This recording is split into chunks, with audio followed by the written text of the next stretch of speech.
So what we're going to do now is I'm going to call up two of my Torah teachers, two people that I go to. People ask me all the time, like, who should I learn Kabbalah from? And I'm like, these two people.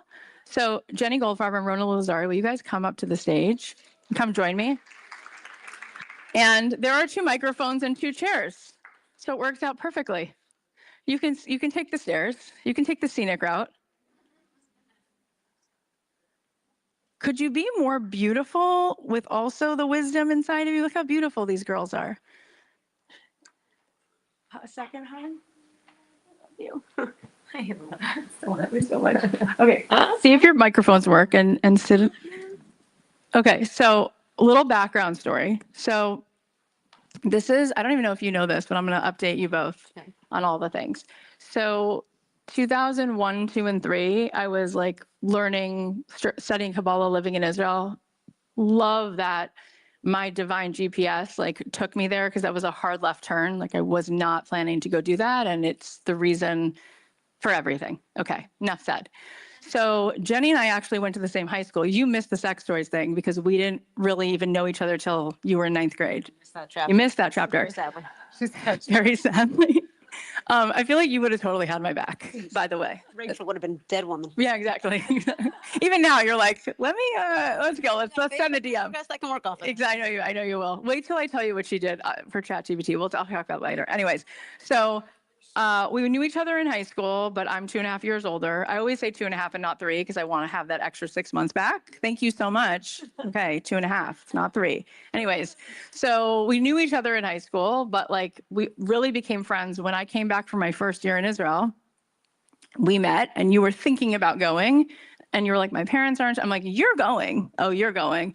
So then she went. And so for the last almost 3 decades, 2.5 decades, we've been having this deep conversation. We study all this mystical text together. Whenever we're together, that's at least part of what we're doing. And she's so deep into it and she's written so much on it and she's been teaching it and sharing it for a very, very long time.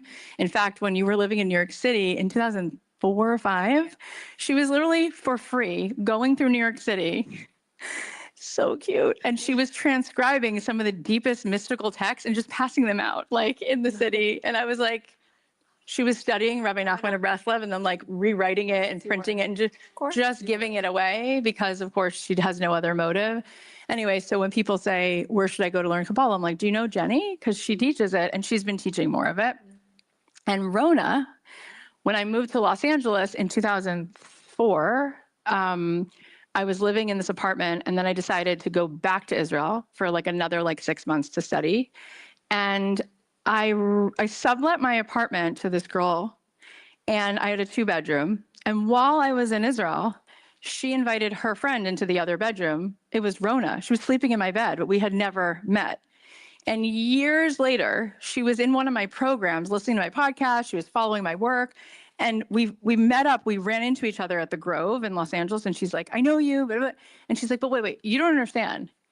I slept in your bed. I was like, what happened? Is this about the sex toys again? I'm like, where are we going? And she's like, you don't understand. Like I was living in your energy. Do you know that? And I was like, that is the coolest, wildest thing.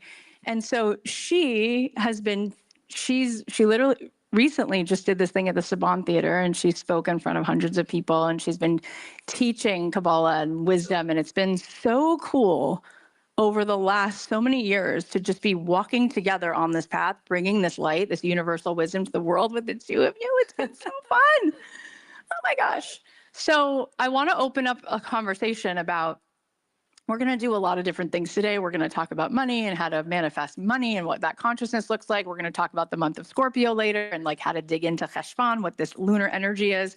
And we're also going to be giving you different pieces, right, of Kabbalistic wisdom throughout the day that can hopefully be consciousness for you that helps you as a tool, right, to start calling in and receiving more of this infinite light.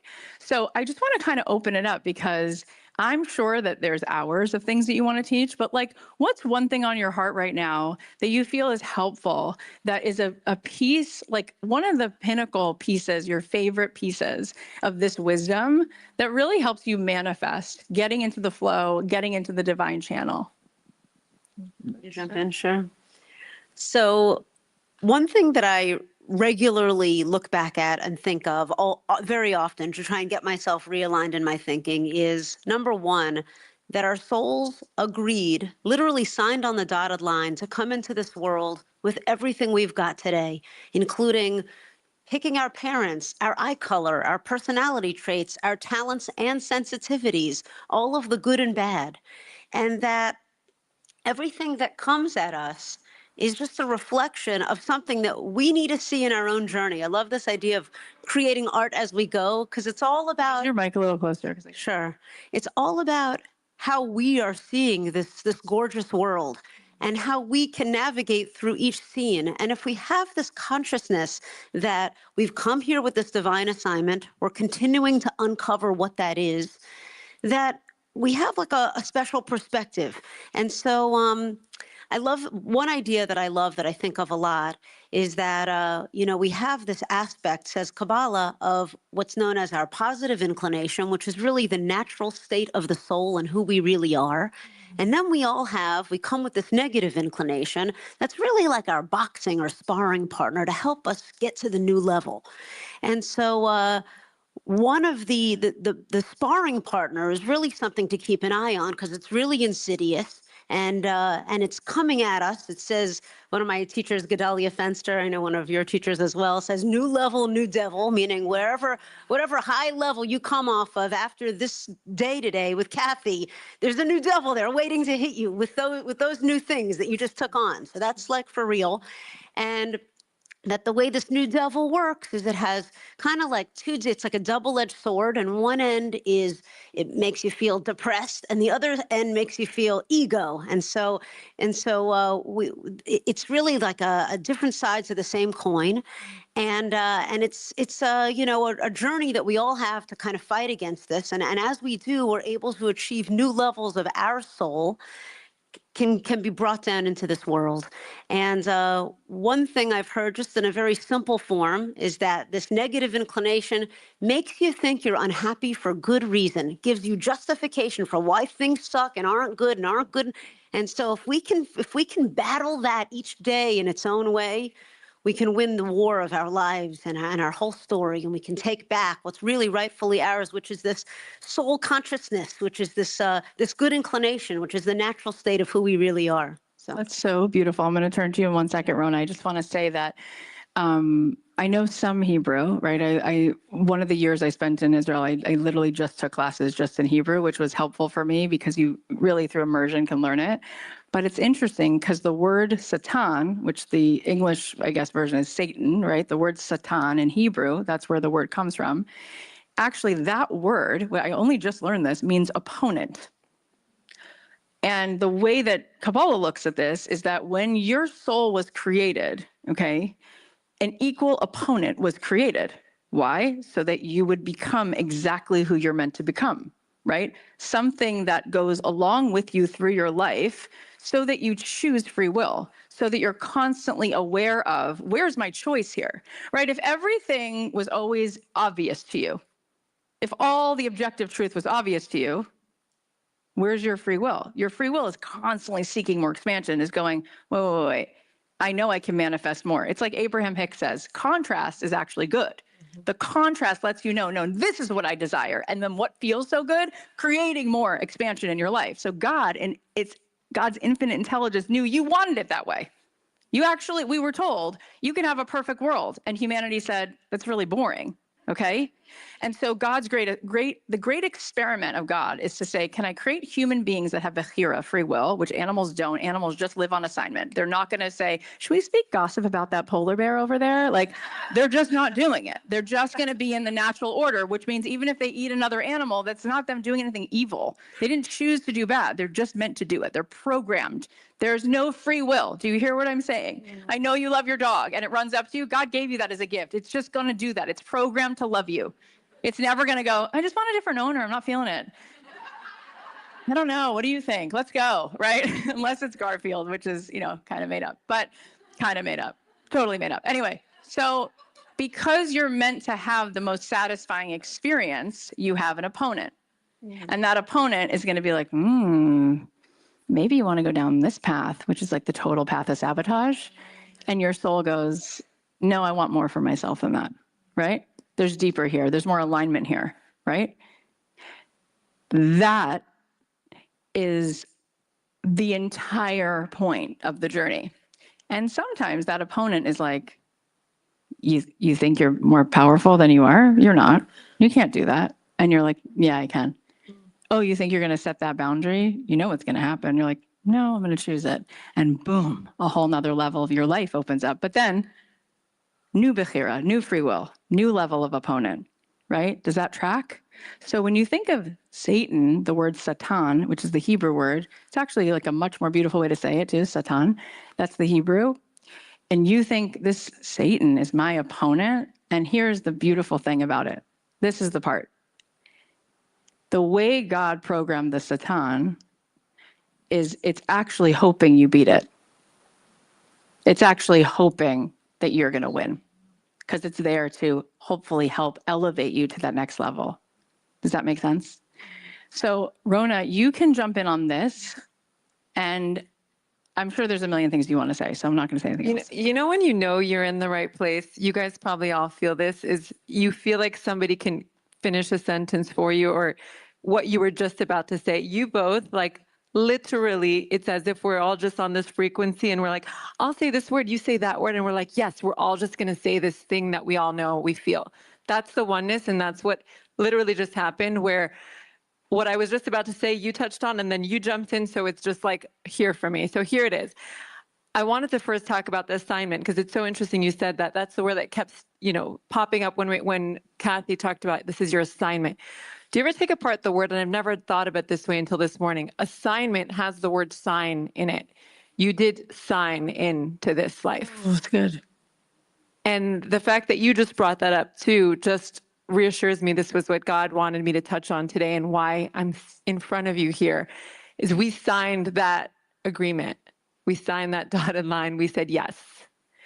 And that is so empowering. And it's like, what is the yes? What did we say yes to?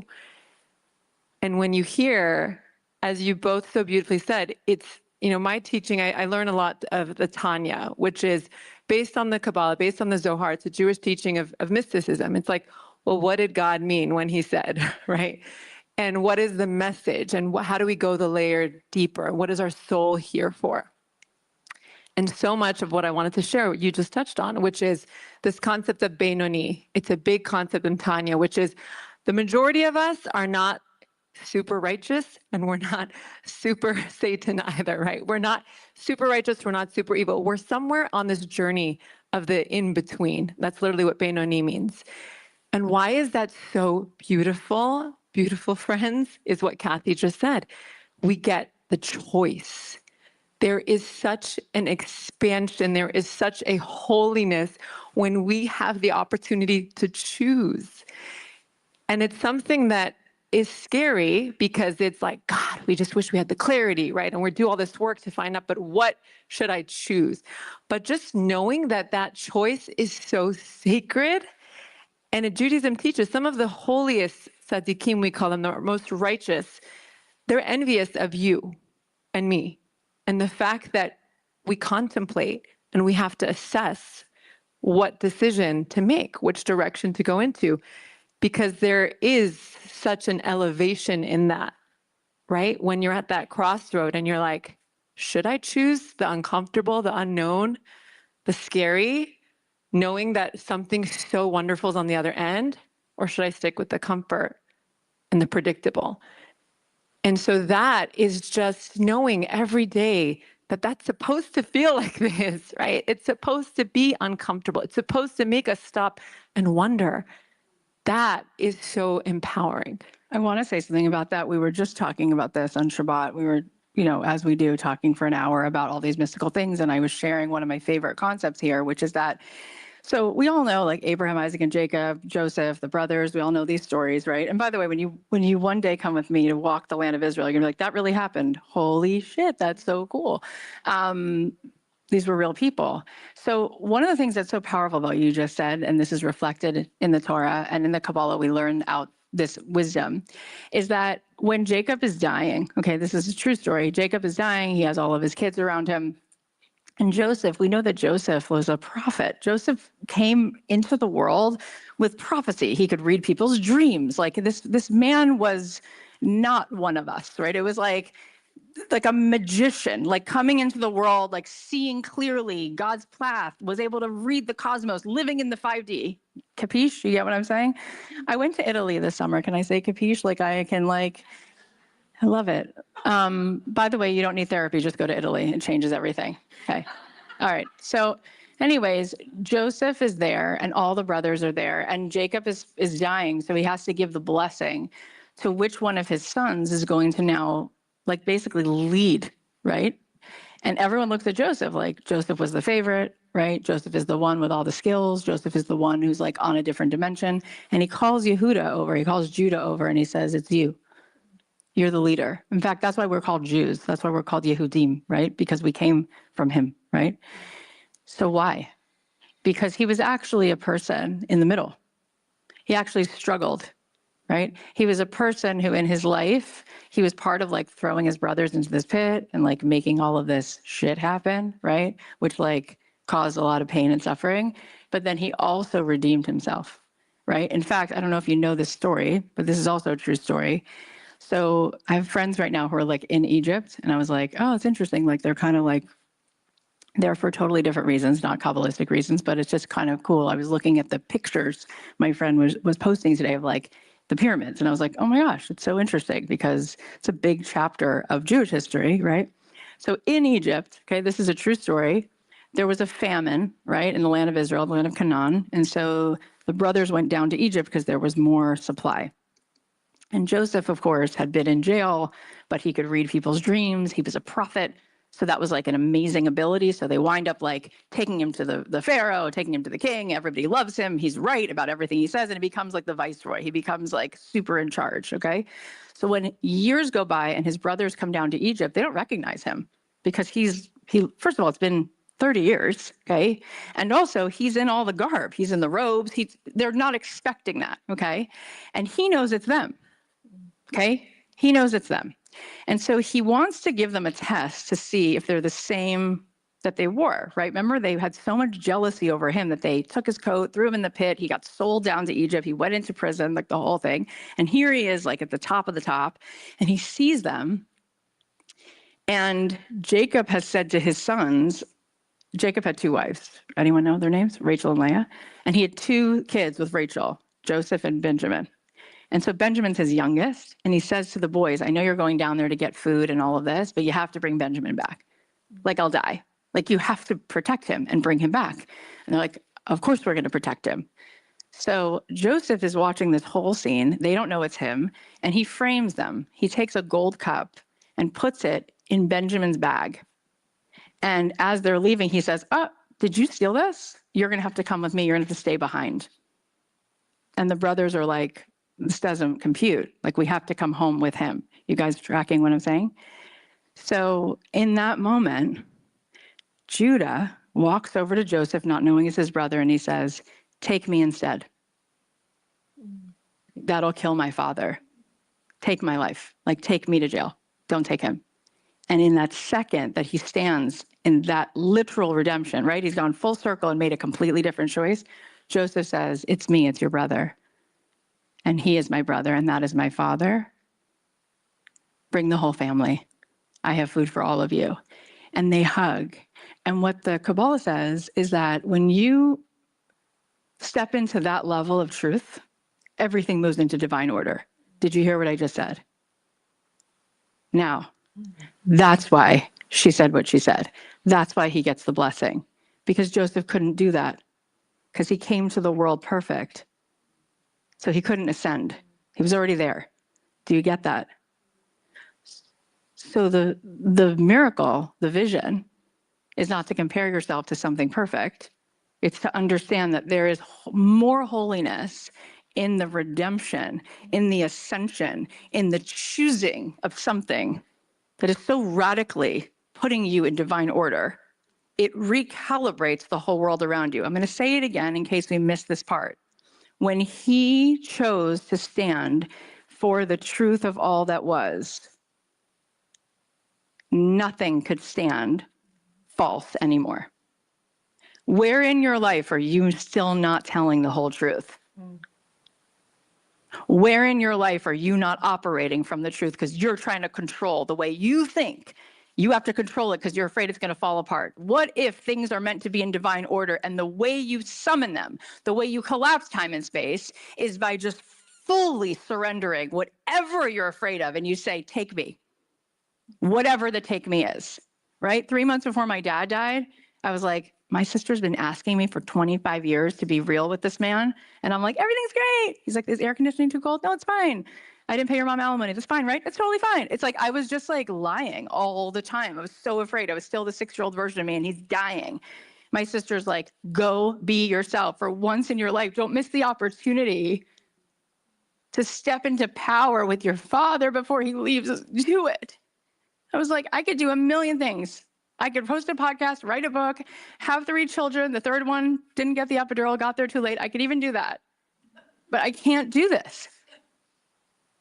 She's like, you're going to do it.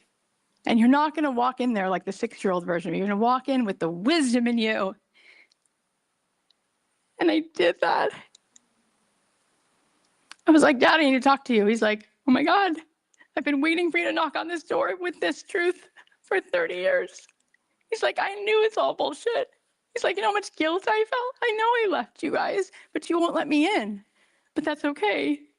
He's like, your sister, she screamed at me. She's followed me. She goes, you know how much closer we are? Because she let me feel it. I had to ask for forgiveness, and then she forgave me. He's like, you're just like this. He's like, and that's okay, because it's my fault. I'm like, I want to talk to you. And so I sat down with him, and instead of it being 30 minutes, it was 4 hours. And I was like, remember when I was 14 and you gave me an address and you were actually living a double life with someone else? I went to that house, Dad. I looked in the window. There was no furniture in there. He's like, oh my God, I'm so sorry. I'm like, yeah. I'm like, do you understand all the things that I know that happened? Do you understand what I went through? Do you know what it felt like? And he was like, no, I never knew. I was like, yeah, Mom tried to commit suicide and you weren't there. I called the ambulance. I was 14 by myself. He goes, I'm so nauseous, but I'm so happy right now. He's like, because I have you back. And he goes, and I don't care what it is that's true. I just want you. And I want it to be true. And he's like, and I did this and I have to feel it. He's like, please don't leave. Keep going.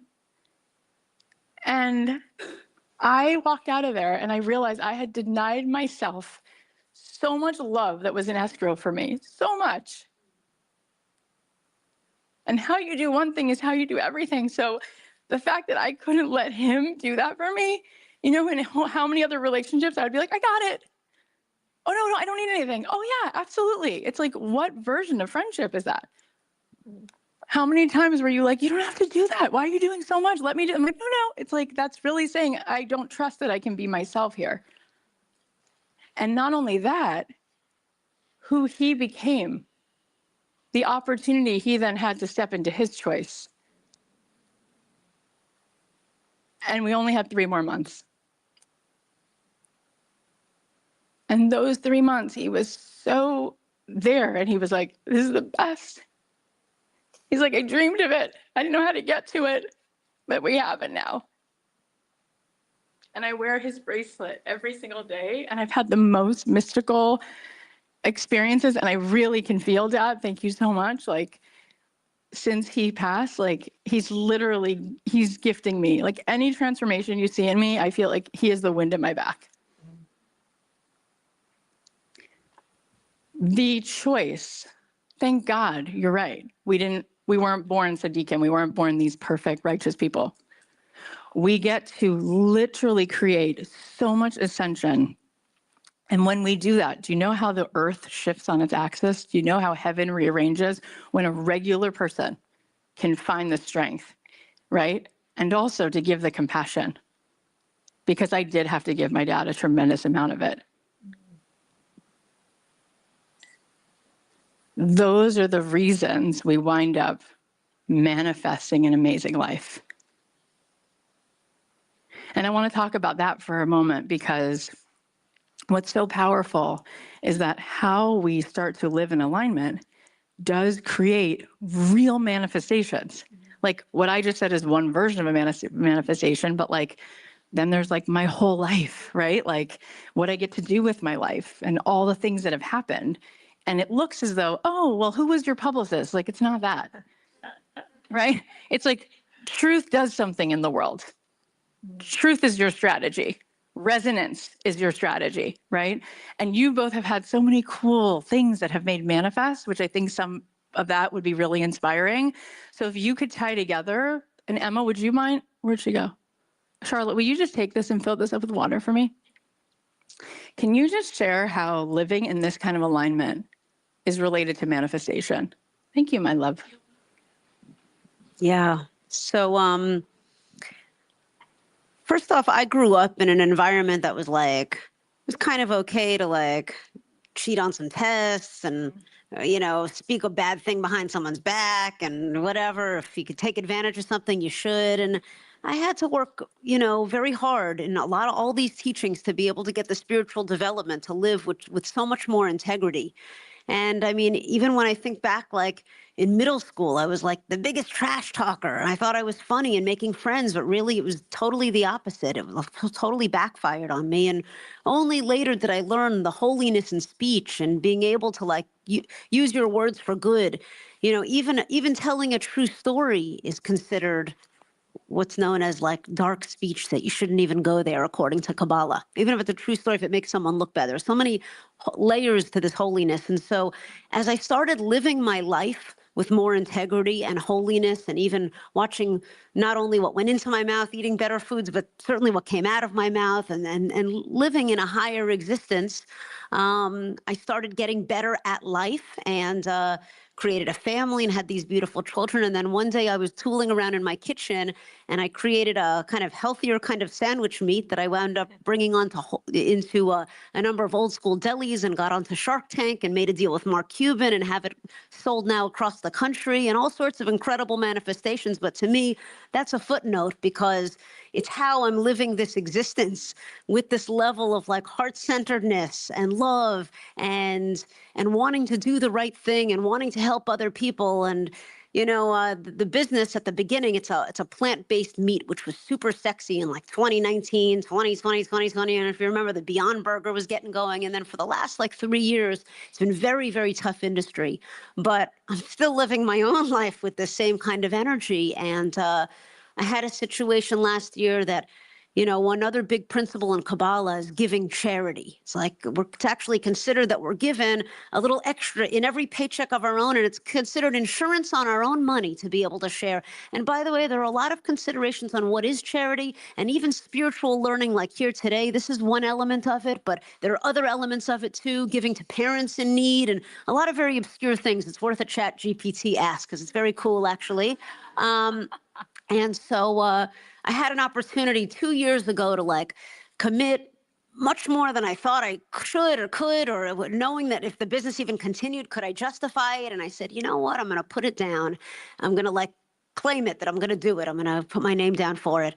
And month over month, I can't even believe people say, how's the business? Beyond Meat is almost closing and going bankrupt.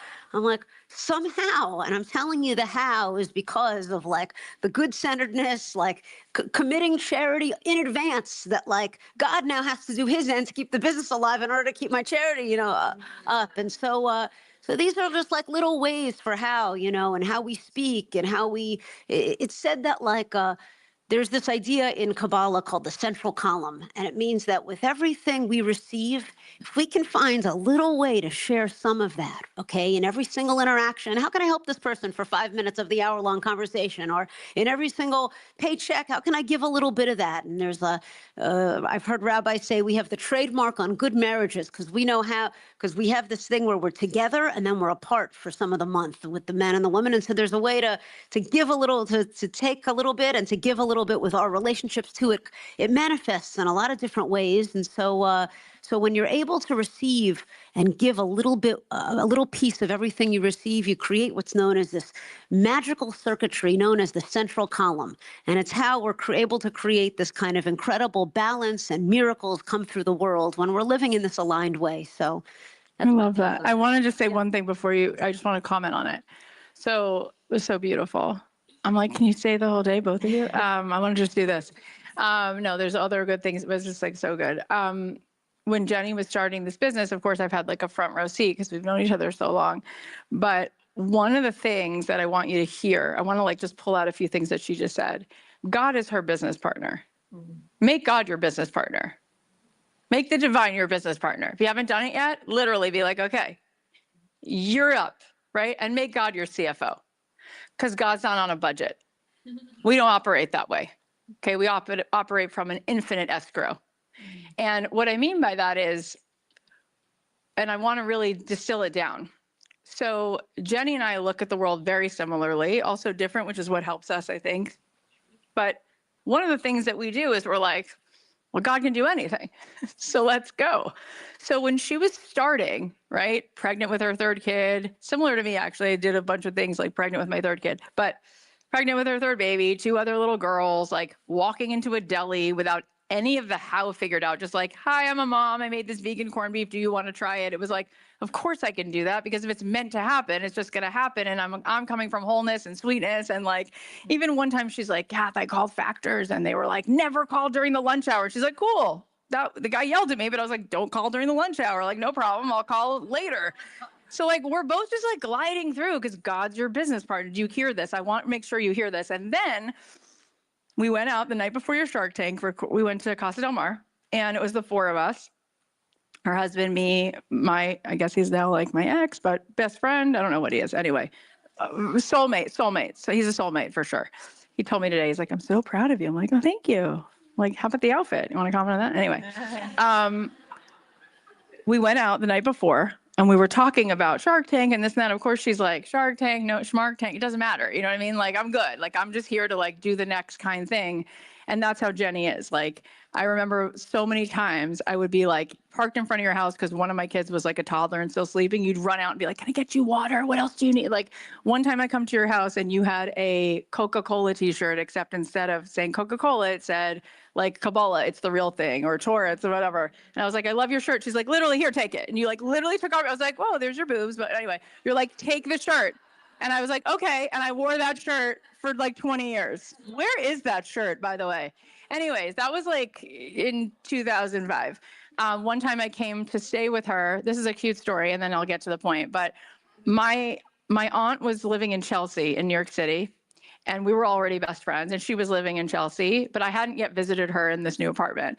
And my aunt was having an 80th birthday party for my grandmother, and I needed a place to stay, and this is before Airbnb. So I went onto Craigslist, and I was looking for a local, like, to my aunt's apartment, and I emailed this person on Craigslist. She's like, Kathy, it's me. You just emailed me. That's my apartment. I go, oh, hi. She's like, you don't have to pay me this. Just come, right? So she's like, I'll actually stay if you're in town, right? So I come to your apartment. It's freezing. It's February. My grandmother's birthday is February 3rd. It's pretty cold. I get there at like 5:40 a.m. because I like took a red eye. You open your door and you go, it's free. Take my bed. And there was one bed. It was a studio. You're like, get in the bed. I'm like, it's freezing cold. Like, yeah, go take the bed. That's who she is. God's her business partner. You hear what I'm saying? So one last thing. She's about to go on Shark Tank, and she's like, you know, it's a moot point. I have $10,000 total in revenue at this point. Now it's millions and millions. But she's like, who goes on Shark Tank and how much have you made? $10,000. You know what I mean? It's like it's money, right? It's like, and that's not done usually. Usually they have like financials, and she's like, I'm a mom. I went to 10 delis in LA, but I'm a nice person, you know? So she gets on the stage. You got to go back because Mark Cuban was asked to pick his 2 favorites ever, and she's one of the 2. And they have like a really beautiful relationship, actually. But which is also unique. He doesn't do that with all his businesses. So Jenny gets on the stage, and if you go back and watch her Shark Tank episode, she's so cute. She's so magnetic. And she asks for a certain percentage. And usually they either get a deal or none. She gets 2 offers. And Mark Cuban offers her more than she asked for. And she's like doing that. She's like, did you just offered me more? Like what's happening, right? Like, that is the possibility of operating on a different plane of existence. Why did that happen? I don't know. Resonance is a funny thing. I don't know. When you're not speaking to the ego in life because you don't live on that level, something else is happening, right? It's God's timeline. It's different. It's the world of the mystical. It's the world of the miracle. And then he comes up on the stage. It's so cute in the clip. And he goes, Mazel tov, right? And the two of them start talking. And the first thing you told me that night, she calls me and she goes, oh my God, I got 2 deals. I'm in business with Mark Cuban. And she goes, did you know, first of all, he became a vegetarian like sometime before that happened. So he was like all in, but he just really liked her. Okay. Energy is your greatest asset. Energy. It's nothing else. Okay. And then she says to me this, she goes, he and I are sitting here talking, he's Jewish, right? You knew that? I was like, no, I didn't know that. She's like, yeah, Cuban was actually like Shubansky or something. She goes, it turns out, she goes, get this. She goes, it turns out that her grandfather had a deli on the Lower East Side. And she goes, and his grandfather had a deli. And she goes, and the two of us are talking about how, like, given the fact that they're both Jews who had delis at the same time, right?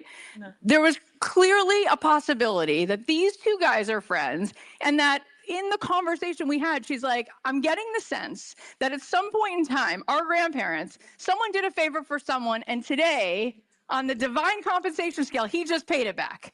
Wow. She's like, that's the conversation I just had with Mark Cuban. That's how you manifest the shit out of your life. Did anyone just hear what I said? If you came for one story only, and there's been a few today, that one's a good one.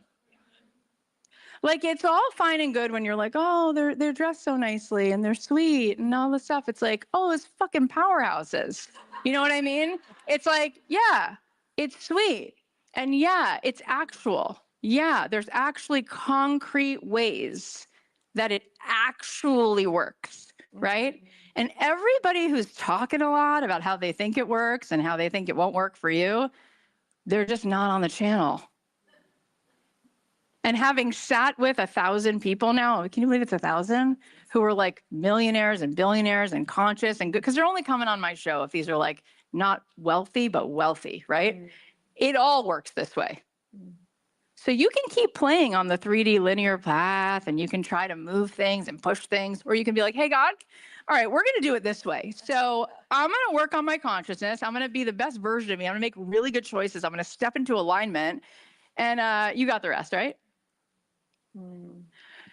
I know that this is one of your favorite topics, and I don't even know which one of the stories you want to tell. Story. First of all, I'm so happy I listened.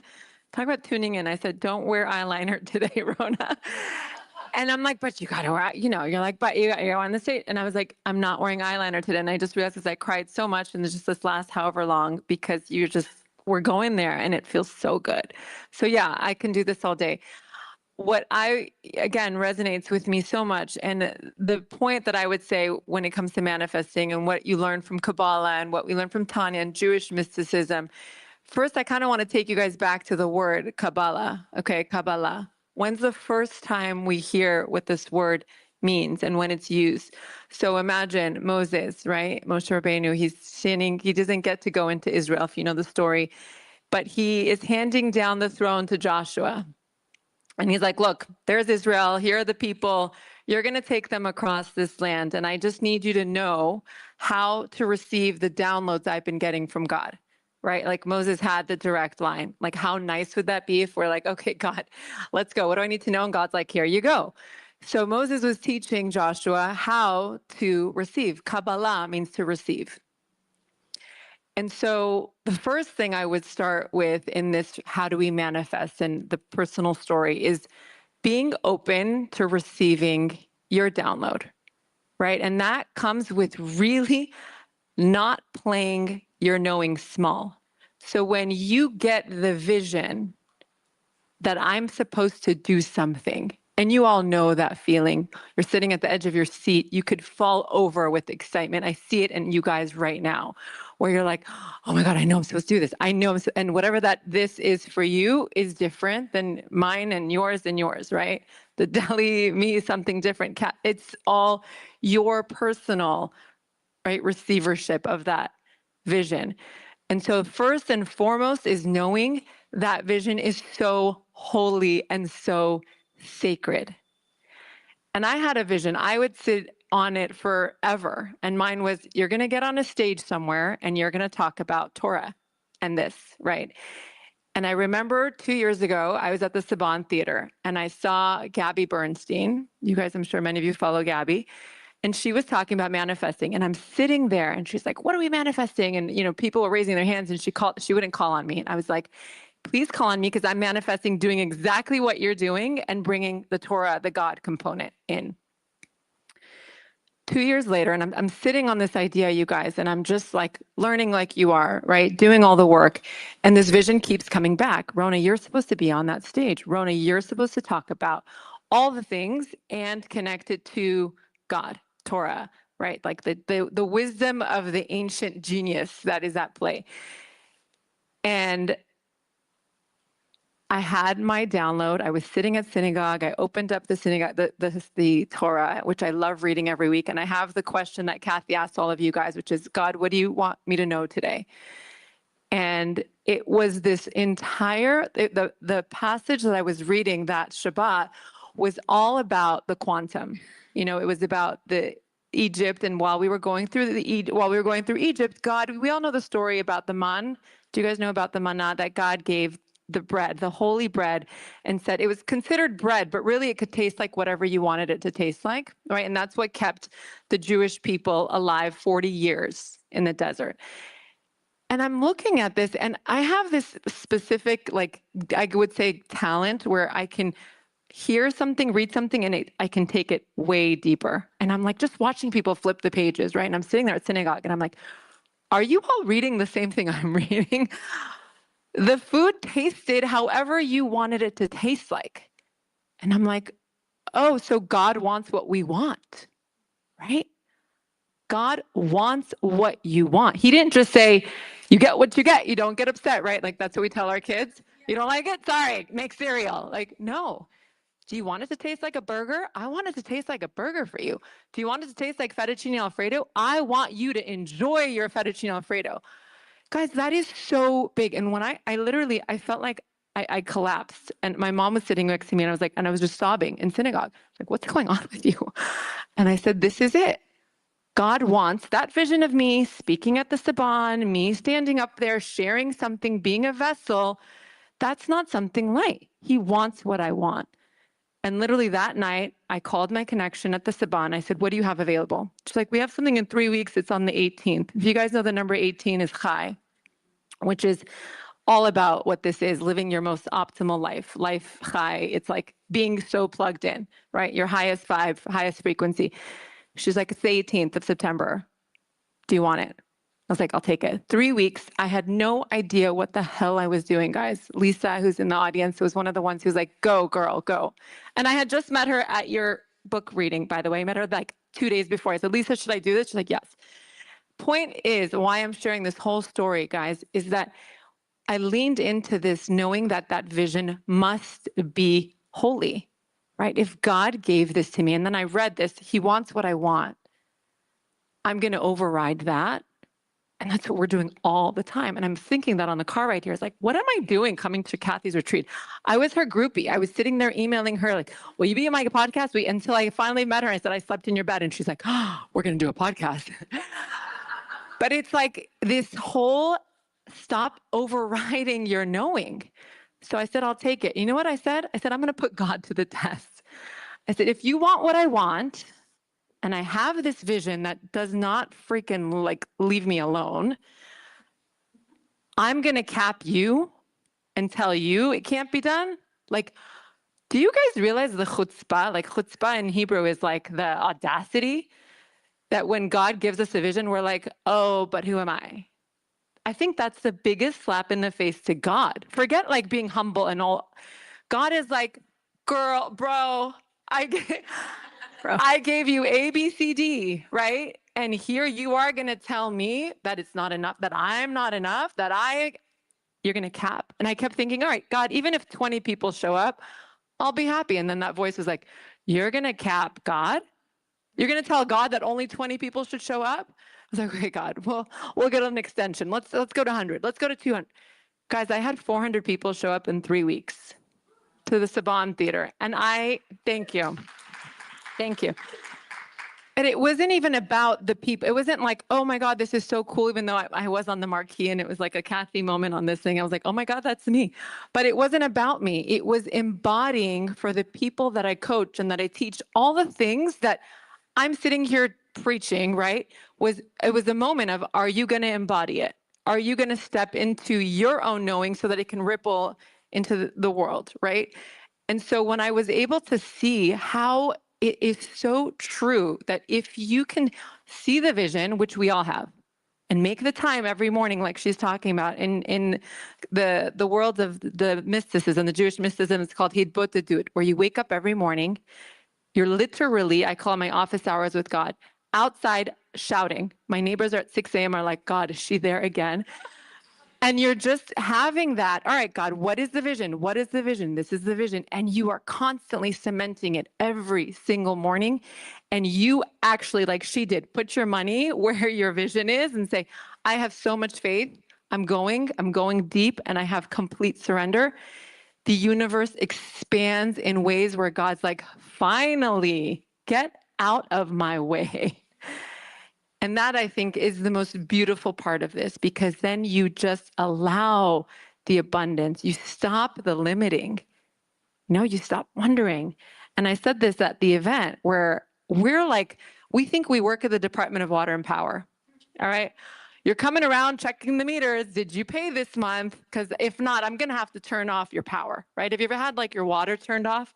And you're like, oh my God, like what happened? You have an electricity issue, whatever it is. You didn't pay the bills. I don't know. But we are walking around telling God, I didn't pay my bill, so I'm just going to turn off the meter today.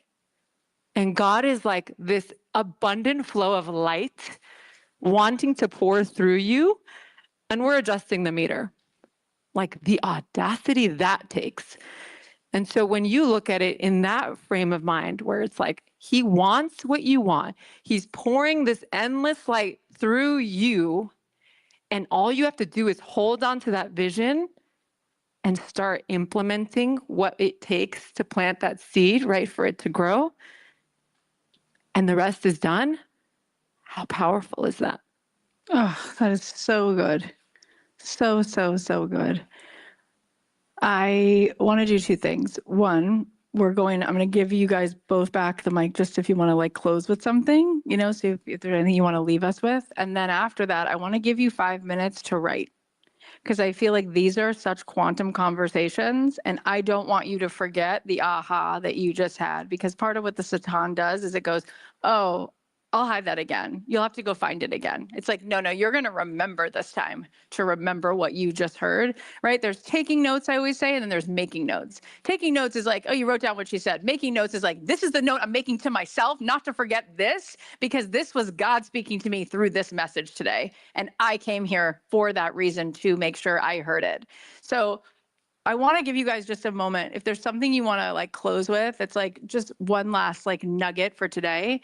You can both do that, and then we'll give them some time to make some notes. Well, off of what Rona was just saying so beautifully, there's a line in one of our ancient texts, Pirkei Avot, that says, if you make your will God's will, God will make his will your will. And so what does that really mean? If we can show up in this soul state, in this greatest alignment, in one of the things that it said, we're right now reading the story of Abraham in the Torah, and one of the things it says is that he was from the ancient land of in Samaria, which is like Turkey, Iraq area, and at this time the language was all like present tense. There was nothing in the future. There was nothing about a better tomorrow. There was nothing about going places or achieving anything. And he literally introduced that language as he introduced monotheism and so much more into the world. And so the idea that we have this opportunity to come down here, when we signed on the dotted line, we said we're going to go from this kind of like heavenly abyss where everything is known and there's total closeness to God, to come into this broken world where everyone has problems and suffering. And if you don't have it today, then you're dealing with someone else that's very close to you that has to, that we agreed to come into this place where where there's problem, we come into the world crying as a baby and we leave crying leaving because we don't realize the full story.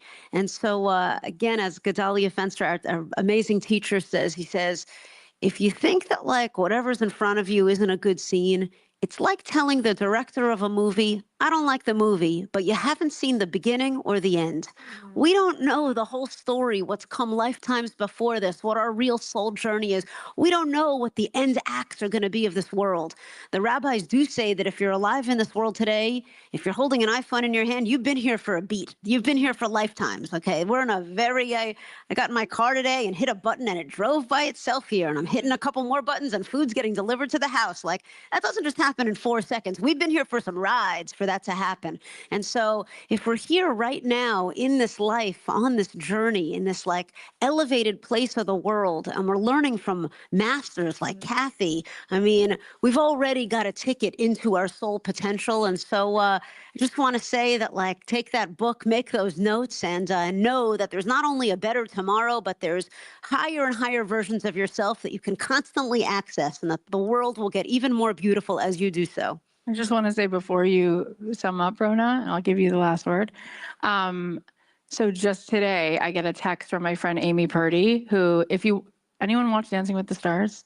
Okay, my kids and I are obsessed with it. It's like religious for us. We sit down, no one's allowed to talk. We watch everything. We vote. We do all the things. I think either Alex Earl or Robert Irwin is going to win. They're both amazing. But Amy texted me this morning to say congratulations on the book. I talked to her also last week. It's her birthday. But she's here today because she's in the audience of Dancing with the Stars because she won runner-up. She was Derek Huff's partner, and they won runner-up like several years ago. And I say that because in light of your story, some of you know that Amy lost her legs from the knees down, both legs, when she was 19 from meningitis. So she had her legs until she was 19. And she tells the story that she remembers just being very ordinary, just a very average person. And she always wanted to be extraordinary, but like she tried out for the dance team in high school. She never made it. Like, she was friends with a pretty girl, but she wasn't known as the pretty girl. And she was a massage therapist so that she could like get on the slopes and have her like free time to snowboard. That was her favorite thing. And one day during like a massage, she contracted, God forbid, Lola knew it should never happen to anybody. She contracted meningitis within 24 hours. She was almost dead, lost her legs, lost her spleen, lost her hearing in her left ear, died for like 12 minutes on the table. They brought her back, no legs. So the doctor's like, it's amazing that you're here. There was like a 2% chance of you making it. You made it. And she looks down and she understands, like, she has no legs. And the first question she asked the doctor is, when am I getting on a snowboard? And he's like,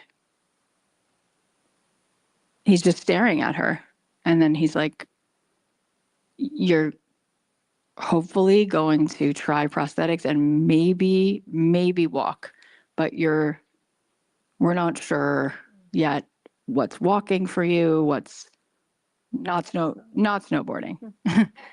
And she got on her prosthetics. 6 months later, she's walking. She says to her friend, who's a snowboarder, let's go to the mountain. I'm trying.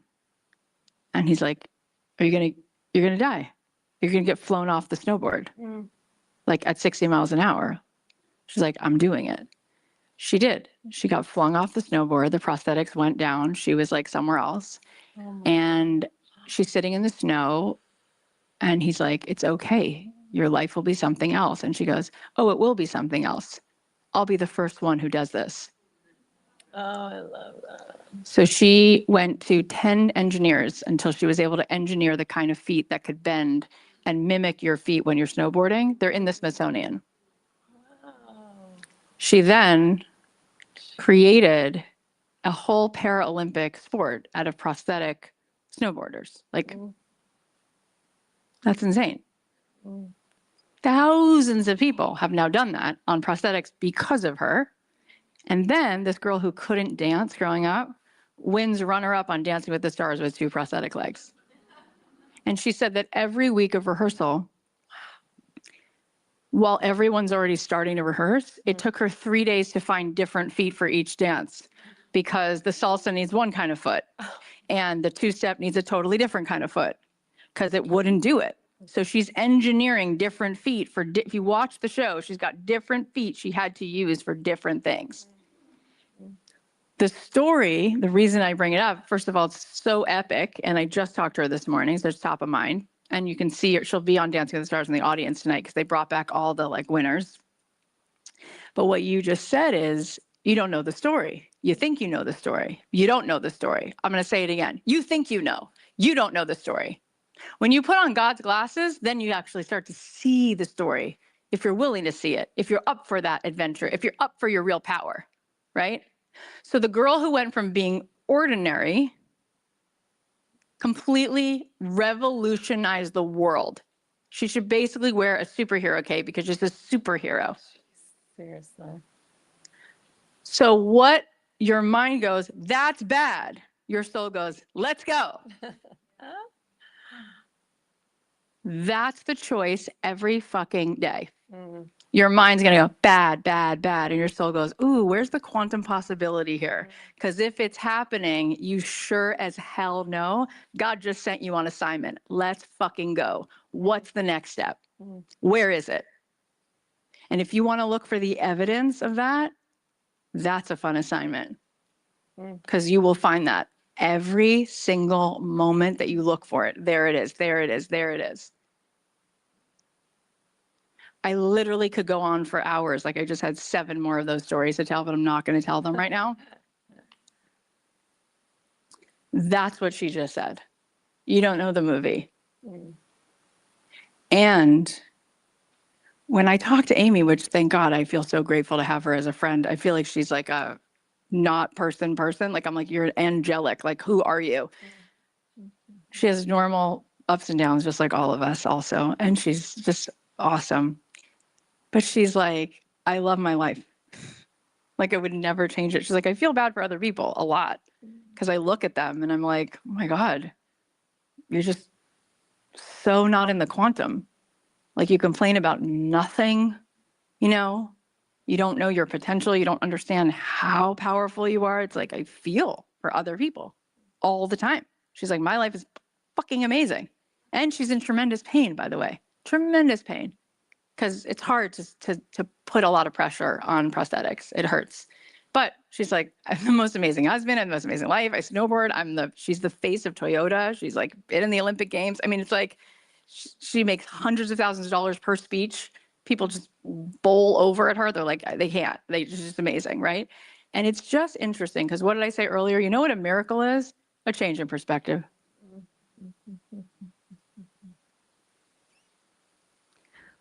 Rona, you get the last word, and then I'm going to let you journal because I now know for sure you got something to write down.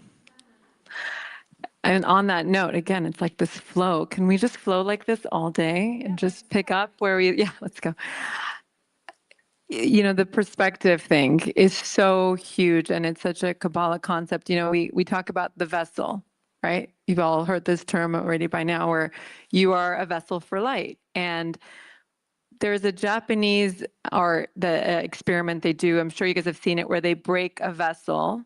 Have you guys ever done this? And then you're supposed to piece it back together. And I went to one of these workshops and it was really interesting because I'm sitting there, you know, as a mindset trainer and as a motivational speaker, and I'm going through, you know, you see life differently when you do this all day long.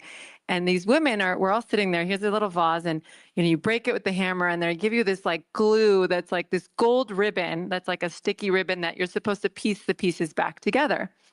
And I'm watching people, you know, looking around, and they're so proud of themselves. Like, look, I put mine together, and there's a ribbon, and it's prettier.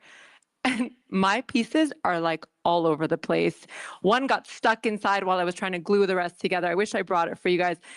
There was no putting it back together, right? And I look at these women, it's funny because you're saying, you know, she's saying she feels bad for other people because they don't, and I was like, are they really, like they felt bad for me. They're like, oh my God, she can't figure this out, poor thing. And I am like, I can't believe you guys are that boring. Like you put it back exactly the same way. You missed the whole point. Okay, the gold ribbon, it's cute. It looks exactly the same. There's no more space for light to come through than it was before. And mine, there was this big opening that for the life of me, I couldn't put a piece back. And I thought, oh, That's the piece I no longer had to carry. Do you guys get that? We're not piecing ourselves back together the way we were. You know, a lot of clients are like, how do I get back to that person I was before I had kids and before I had... You're not. That's the beauty. There is a new version. There are things you shed. There are stories that are no longer yours. And that's the beauty of the vessel, is the expansion. Now so much more light can come through that what I perceived was a hole. So it's that miracle of that perception. Can we shift that and see what is no longer ours and where instead can more light pass through us? That's the journey. Oh, I love you both so much. It's just the most fun thing. And I love all of you. Thank you. Yeah, you can clap for them and me. No, but thank you. Thank you. Thank you for, like, you can feel in a room when it's like message received, right? You can just feel how good that feels. So thank you. And I knew when you guys chose, because we have like this whole day, and I said to people like, what's the itinerary? When should I come? I go, whenever you want. I'm like, come, don't come. You chose to come, right? There's people, not to throw shade, it's great that they're coming when they're coming, right? But it's like, you chose to come for the whole day. You're like, let's fucking go, right? And other people waltz in, whatever, it's all, and that's still beautiful, right? Like, but it's so beautiful. We could feel that you received it, and you don't know what you gave us by receiving it. I never, ever, ever record like by myself. I always create and record with others because you just created the channel. I literally don't plan what I'm going to say. It's in your capacity to receive that the download is coming. So thank you for having this wide of capacity, because look what even they asked me, what are we talking about? I'm like, I don't know. We'll figure it out. So there it is. So thank you for your vessel. Thank you for your vessel. Thank you for your presence.